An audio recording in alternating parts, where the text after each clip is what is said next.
Assalamualaikum warahmatullahi wabarakatuh. Innalhamdulillah namatuhu wa nasta'inuhu wa nastaghfiruh wa na'udzubillahi min syururi anfusina wa min sayyiati a'malina may yahdihillahu fala mudhillalah wa may yudhlil fala hadiyalah. Asyhadu an la ilaha illallah wahdahu la syarikalah wa asyhadu anna Muhammadan abduhu wa rasuluhu la nabiyya wa rasula ba'dah. Di sini saya akan menjelaskan mengenai analisis consumer journey pada brand OVO.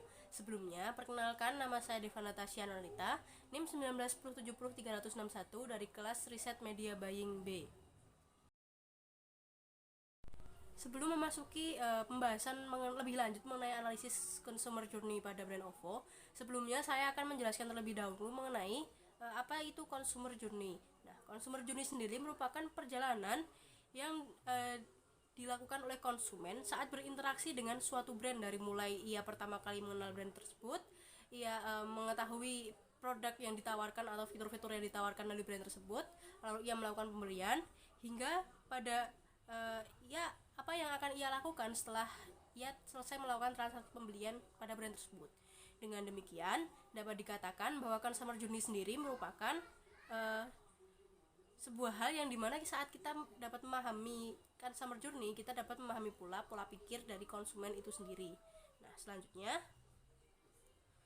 saya akan menjelaskan mengenai apa sih itu OVO. Nah, OVO sendiri merupakan sebuah aplikasi pintar yang menawarkan layanan pembayaran dan transaksi secara online. OVO sendiri termasuk dalam produk e-money yang sudah diberi izin atau dilegalkan oleh Bank Indonesia. Jadi transaksi dengan menggunakan e-money OVO itu sudah sah dan aman, serta dapat digunakan sebagai alat pembayaran untuk transaksi online. Jadi sudah aman karena memang sudah diakui oleh Bank Indonesia sendiri. Itu. Nah, selanjutnya merupakan sebuah inti dari apa yang ingin saya sampaikan di sini, yakni analisis mengenai customer journey pada brand OVO. Nah, di sini OVO itu memiliki banyak pengguna yang tersebar di berbagai negara, termasuk Indonesia. Nah, salah satu pengguna yang sampai saat ini masih aktif menggunakan OVO ialah Bapak Rudi Fitriantoro, seorang kepala rumah tangga yang juga memiliki hobi otomotif. Pak Rudi, begitu ia akrab disapa, pada awalnya mengenal OVO melalui media sosial serta melalui rekomendasi dari anaknya. Hobi otomotif dan banyaknya peralatan yang dibutuhkan yang harus ia beli secara online itu menjadi salah satu alasan kuat mengapa ia mulai menggunakan OVO ini. Selain banyaknya promo yang ditawarkan, juga kemudian yang diberikan oleh OVO sendiri membuat Pak Rudi mantap untuk menggunakan e-money satu ini. Pada awalnya, Pak Rudi sendiri hanya mengetahui fungsi OVO untuk sebagai salah satu alat pembayaran yang terkoneksi dengan salah satu marketplace. Namun semakin kesini, Pak Rudi sendiri juga mengetahui fungsi lain dari aplikasi OVO, yakni bisa untuk membeli pulsa, membeli paket data, membayar tagihan listrik, tagihan wifi, dan sebagainya. Selain mendapat berbagai keuntungan sejak menggunakan aplikasi OVO ini, terutama dalam hal kemudahan bertransaksi ya, dan promo-promo yang didapatkan setelah menggunakan brand ini, ternyata ada juga hambatan-hambatan yang dihadapi oleh Pak Rudi ini. Salah satunya yakni aplikasi ini tuh membutuhkan yang namanya sinyal yang cukup kuat, sehingga jika saat ia berada di daerah-daerah yang kurang sinyal, agak susah untuk menggunakan aplikasi OVO ini, karena memang membutuhkan sinyal dan paket data juga. Nah, selain itu juga karena kemudahan yang ditawarkan, karena semua kan bisa diambil dari HP saja, misal membayar apa dari HP, mau membeli apa dari HP, membuat ada kecenderungan untuk lebih boros, untuk lebih menghambur-hamburkan uang gitu, seperti itu.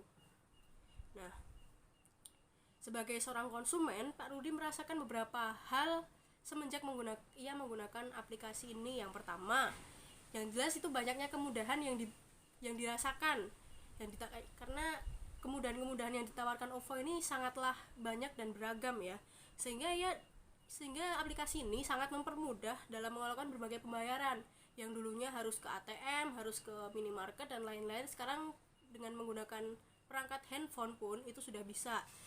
Jadi mulai pembayaran tagihan listrik, tagihan wifi, untuk membeli paket data itu nggak perlu lagi ke warung-warung counter HP dan lain-lain gitu. Untuk membeli pulsa juga nggak perlu harus keluar rumah, seperti itu.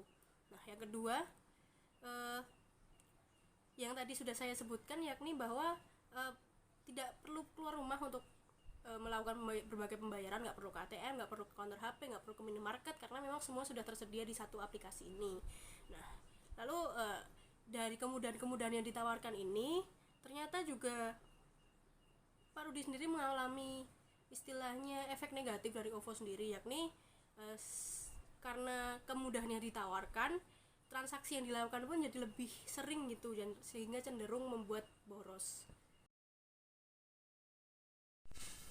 Ya, selanjutnya mengenai tabel dari consumer journey sendiri, bisa dilihat ya tabelnya di sini atau sini di sini. Nah, yang pertama, what is the consumer thinking or feeling? Nah, yang untuk step pertama yaitu ingin mendapatkan kemudahan dalam berbelanja online. Step kedua, setelah ingin mendapatkan kemudahan itu, konsumen merasa bahwa ia harus mencari sebuah aplikasi atau sebuah alat yang bisa memudahkannya. Dan step 3, konsumen mulai tertarik dengan produk dengan fitur-fitur yang ditawarkan oleh aplikasi OVO sendiri. Dan step keempat, timbul sedikit rasa ragu, lalu karena ada rasa ragu-ragu ini mengharuskan si konsumen untuk mulai mempelajari plus minusnya dan lain-lain, sehingga akhirnya ia yakin dengan untuk menggunakan aplikasi OVO ini. Nah, lalu yang consumer journey current stage yang kedua adalah what is customer action. Yang pertama, customer itu mencari informasi mengenai aplikasi yang memudahkan dia untuk berbelanja, misal bertransaksi secara online. Lalu step kedua, karena tadi sudah mencari lalu menemukan OVO, ia pun mulai mengunduh yang namanya aplikasi OVO, mengunduh dari Play Store ataupun dari App Store gitu. Setelah mengunduh, yang jelas adalah mendaftarnya, karena kalau sekedar mengunduh sendiri, seorang konsumen nggak bisa merasakan fitur-fitur dari OVO itu. Ia harus mendaftarkan dirinya, mendaftarkan nomor HP-nya untuk bisa menggunakan fitur-fitur dari OVO itu. Nah, lalu step keempat, setelah mendaftar, ia mulai menggunakan mencoba berbelanja online menggunakan OVO. Salah satu marketplace yang sudah terkoneksi dengan OVO adalah Tokopedia. Mulai menggunakan OVO untuk membayar dari Tokopedia karena ternyata lebih mudah gitu loh. Nah, untuk step terakhir adalah mulai memanfaatkan fitur-fitur lain yang ada di dalam OVO, seperti untuk membayar tagihan, pulsa listrik. Mungkin di marketplace juga bisa, tapi karena lebih mudah di OVO, nggak harus membuka aplikasi yang lain, dari OVO saja udah bisa, ya mempermudah lah istilahnya. Jadi ia memanfaatkan fitur lain yang ada di OVO itu sendiri. Nah, untuk yang ketiga yaitu what is the customer touch point with the business. Yang pertama, yang dilakukan konsumen adalah ia masih bingung pertama-tama untuk cara penggunaannya. Ini bagaimana sih menggunakan aplikasi OVO ini kalau misal mau membeli kayak gimana, kalau mau mengisi kayak gimana, dan lain-lain.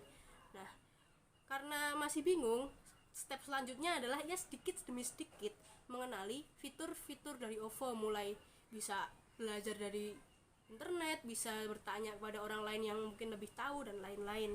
Nah, untuk step ketiga adalah setelah sedikit demi sedikit mengenali, ternyata ada hambatan-hambatan yang dia rasakan. Salah satunya yaitu hambatan sinyal, namun memang sedikit bisa ditoleransi kalau masalah hambatan sinyal.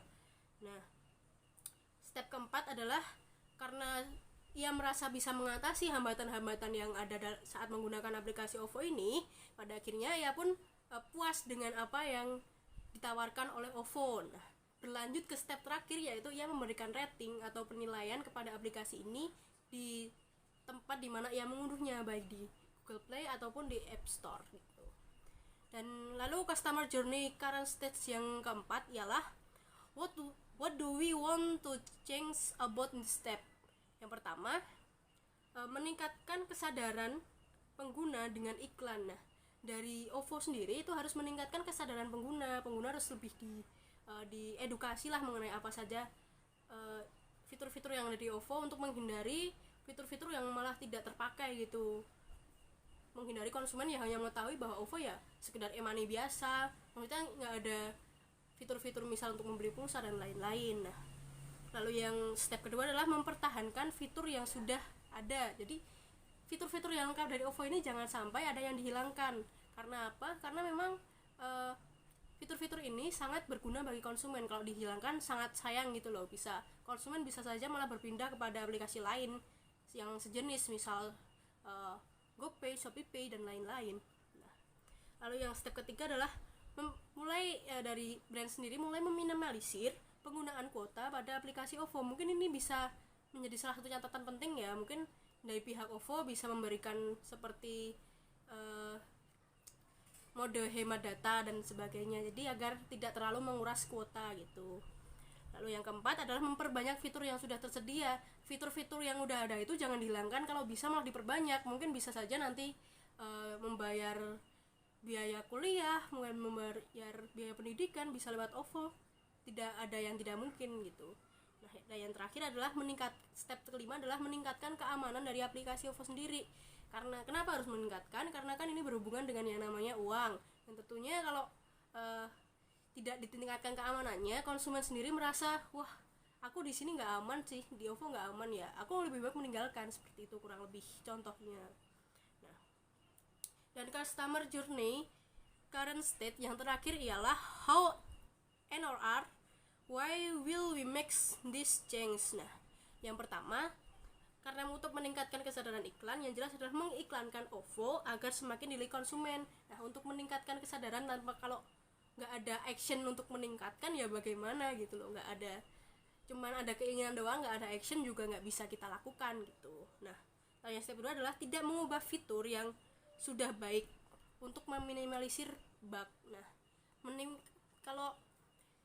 karena yang saya tahu bahwa jarang sekali ada bug yang ada pada aplikasi OVO sendiri, jadi lebih baik jangan diotak-atik terlalu banyak fitur-fitur yang udah fix gitu loh. Jadi karena kalau misal diotak-atik ternyata malah ada kesalahan-kesalahan, ada bug-bug yang ada, itu kan malah merugikan konsumen dan membuat konsumen itu pergi dari brand ini.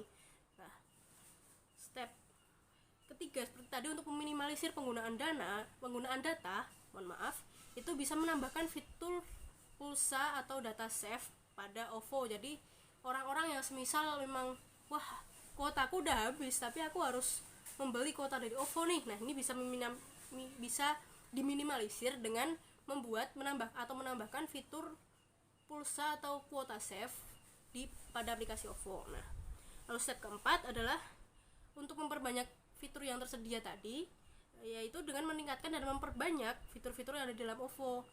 Kita mulai mungkin dari pihak OVO bisa survei nih kepada penggunanya, kira-kira apa sih fitur-fitur yang tambahan yang dibutuhkan untuk OVO, sehingga nanti bisa ditambahkan kembali atau di-upgrade aplikasinya agar jauh lebih lengkap lagi. Nah, dan yang terakhir adalah untuk menjaga keamanan, yang jelas adalah menambahkan fitur keamanan pada aplikasi OVO. Karena yang saya tahu sekarang adalah OVO itu baru PIN dan sidik jari. Nah, mungkin nanti bisa menggunakan istilahnya scan wajah, jadi tanpa harus menggunakan sidik jari pun scan wajah itu bisa. Jadi selain meningkatkan keamanan karena harus scan wajah, benar-benar scan wajah, itu juga istilahnya memudahkan pengguna untuk membuka aplikasi ini. Seperti itu kurang lebihnya. Nah, ini adalah gambar dari salah satu konsumen OVO yang tadi menjadi bahan untuk riset ini, untuk analisis ini. Nah, mungkin ya selanjutnya next. Oke. Sekian dari saya, ada kurang lebihnya mohon dimaafkan karena memang kekurangan itu hanya milik saya, sedangkan kelebihan itu hanya milik Allah semata. Wabillahi taufik walhidayah, fastabiqul khairat. Wassalamualaikum warahmatullahi wabarakatuh. Terima kasih.